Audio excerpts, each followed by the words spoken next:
summer, we all watched in horror as the Afghan government fell and the situation on the ground rapidly deteriorated.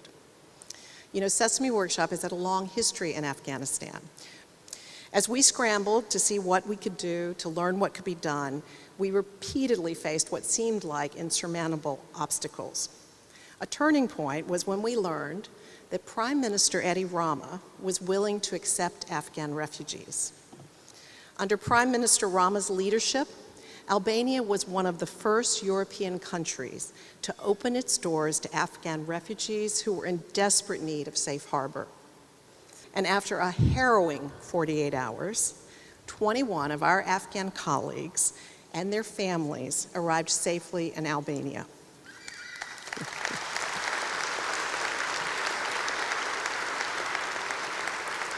Prime Minister Rama personally greeted many as they disembarked off the chartered planes, posting these photos on social media. And this is just one story of so many. Prime Minister Rama and his country have welcomed and sheltered thousands of Afghan refugees. Last fall, I had the opportunity to travel to Albania to visit our Afghan colleagues, including Zari's Muppet, Mansoura, and I got to meet her new baby boy who was born just 8 weeks after she arrived in Albania. And I saw firsthand how they had not only been welcomed with open arms by Albania, but they had been treated like family by their Albanian hosts. And every Albanian I spoke to, from cabinet officials to taxi drivers, would offer the same. Our culture is to help others. Prime Minister Rama embodies Albania's proud culture of helping others. He's a fascinating figure. In addition to his day job, he is a talented painter and writer, a former pro basketball player, which won't surprise by his height, a devoted father, and we're delighted that his 7-year-old son, Zaho, is also here with His Excellency and Mrs. Rama tonight.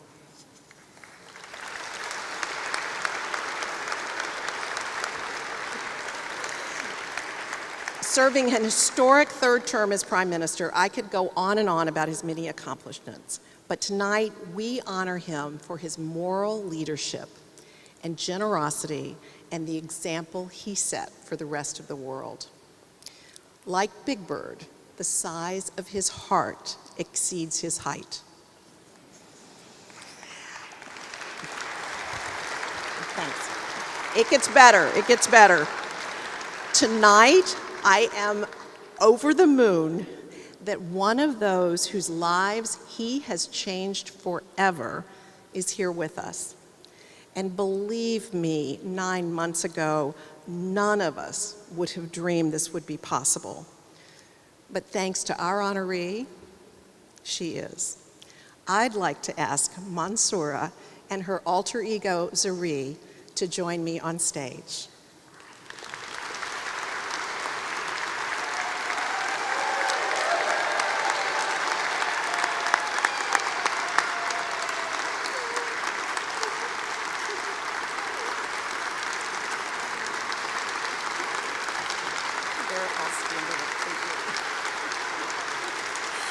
Thank you. Oh my God.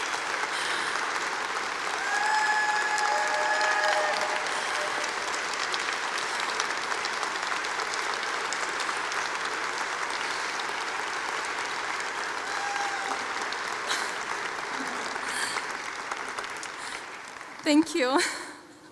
Thank you so much. I can't explain my feeling now. I'm so excited. I want to thank you, Mr. Prime Minister Rama, for welcoming us to Albania with open arms. And we can never thank him enough because of what he have done for us. Because of him, we have, and our children have a future now. And no one deserves it more than he. And I can bravely say that he is our hero.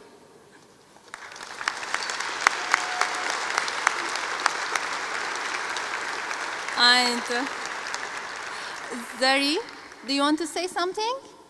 Yes? Mr. Rama, you are my hero too. Ah.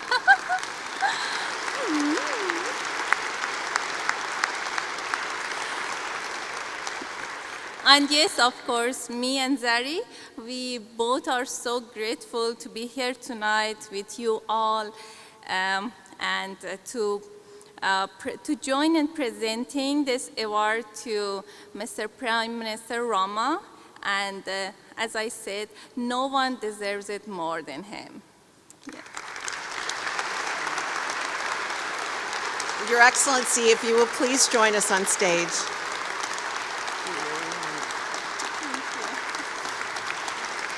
You can walk over here.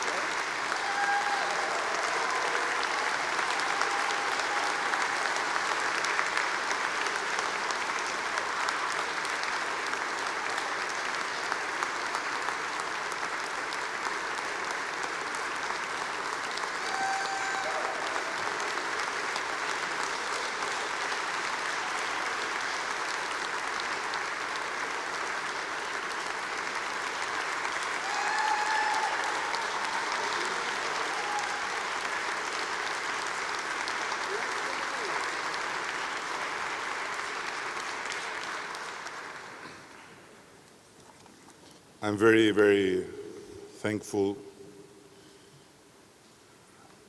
but I'm also very sorry to repeat something I've said many times, how embarrassed I am. And don't take me wrong, it's an honor, a great honor, and it's of course a great pleasure to be here tonight. But still, I can't make peace with the fact that what should have been the norm is an exception. And I have to tell you, as far as we are here behind closed doors, and nobody will hear this, that what I felt in front of so much reluctance and so many refusals coming from so far richer countries to open the doors for the Afghans has only one name: shame.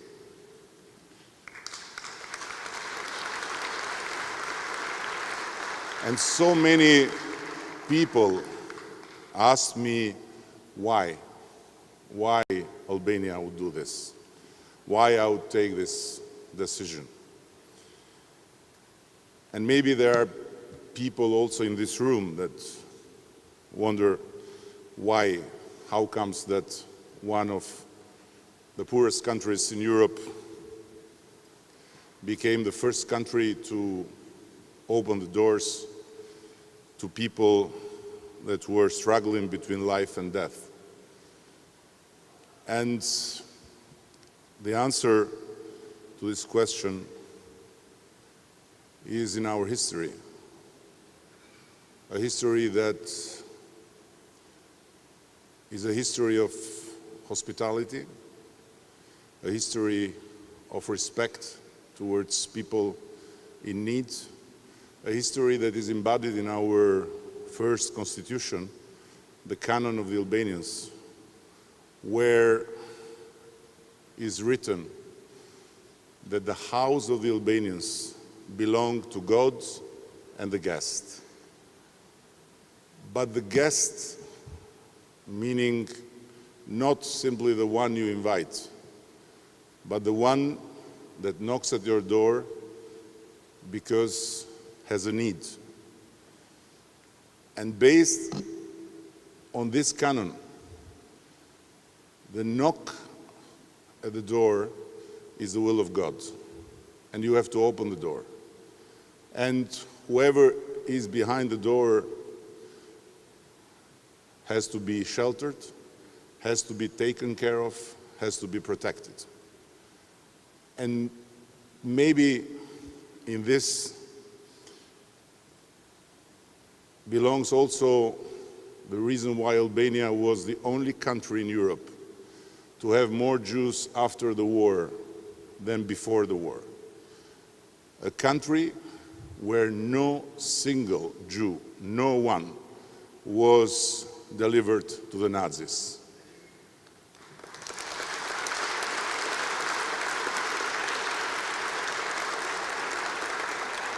And in such tragic times when Jews were leaving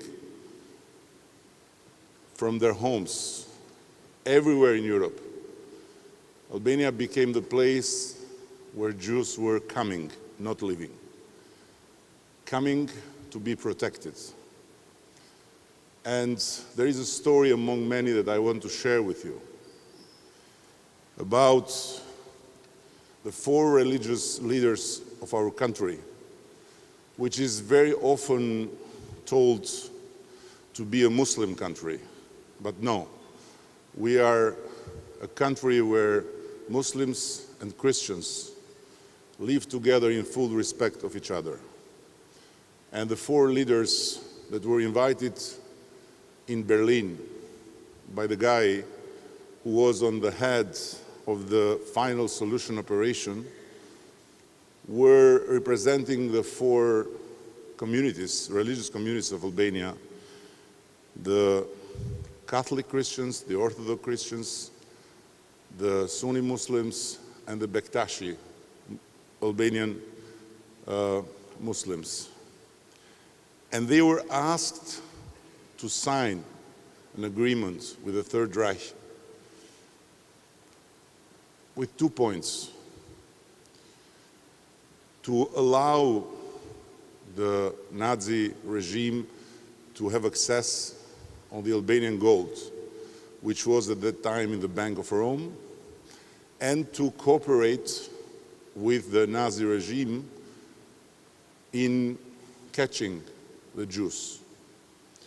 They signed the gold, they didn't sign the Jews.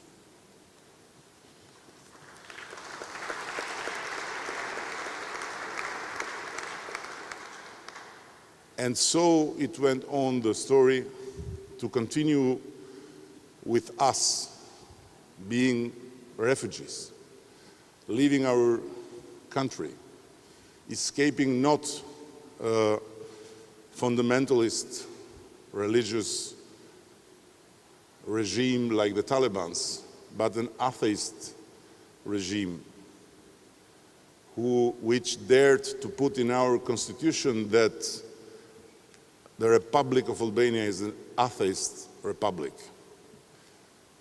where religions were completely banned, where life was a hell, and the country was North Korea of Europe at that time. So we left the country to find refuge elsewhere 30 years ago. And when the Afghans had to leave the country to find refuge and escape death, how could we possibly say no? How could we possibly not open the door? And how could we possibly ask about the color of their skin, the religion they believe in, or how far or near they were from Albania? No, we couldn't.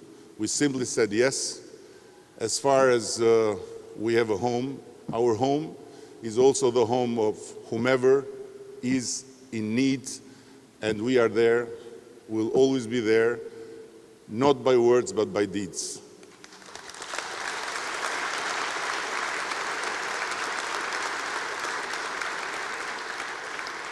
So we did it to honor our tradition, we did it to honor our own personal story as refugees, but we did also it to honor our children and the children of our children. Because at the end, the most valuable treasury we have and we owe to our children is our memory. And I very much hope that Albania one day will be a rich country, but I'll always pray that we will not rank among richer countries that have lost their memory. We should keep our memory.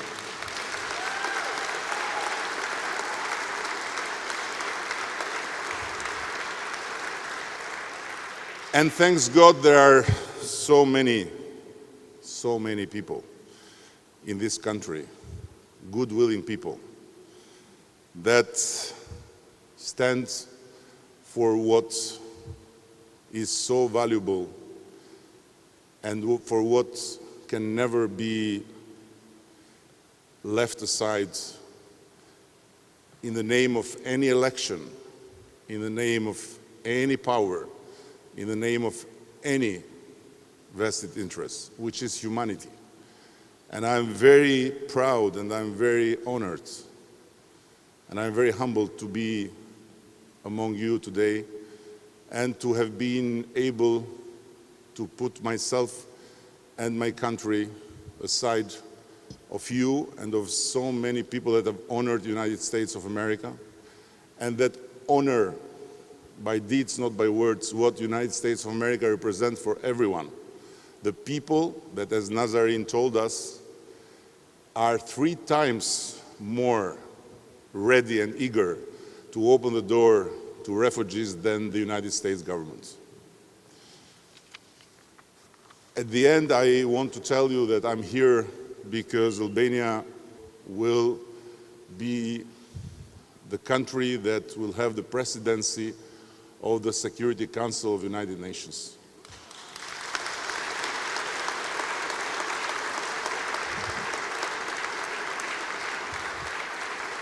It's for the first time in our history that we are sitting in that council, and we would be very proud and very grateful if Sesame, together with Welcome US, will answer positively to our invitation that on the 6th of June they come to the Security Council and they brief the Security Council and the world about the kids of Ukraine and the kids of all these people, these families all over the world that are suffering so much by leaving their home, by being displaced.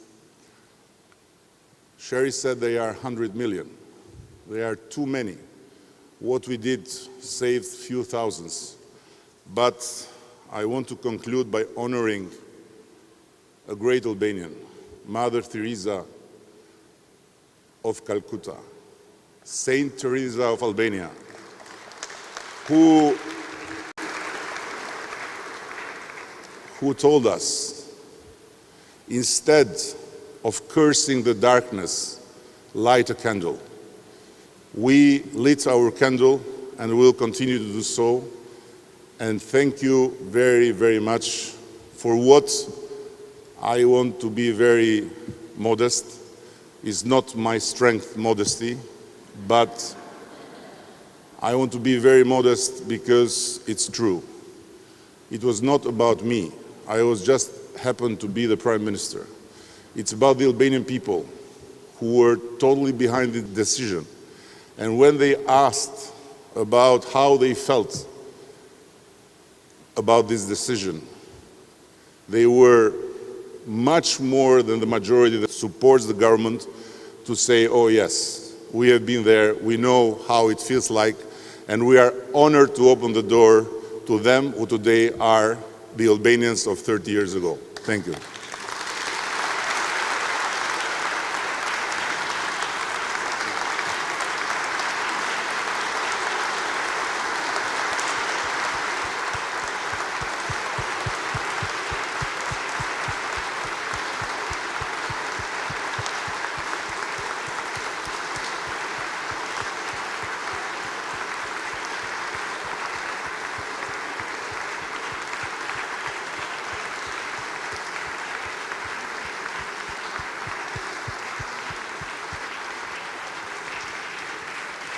Thank you, Prime Minister, for those powerful and moving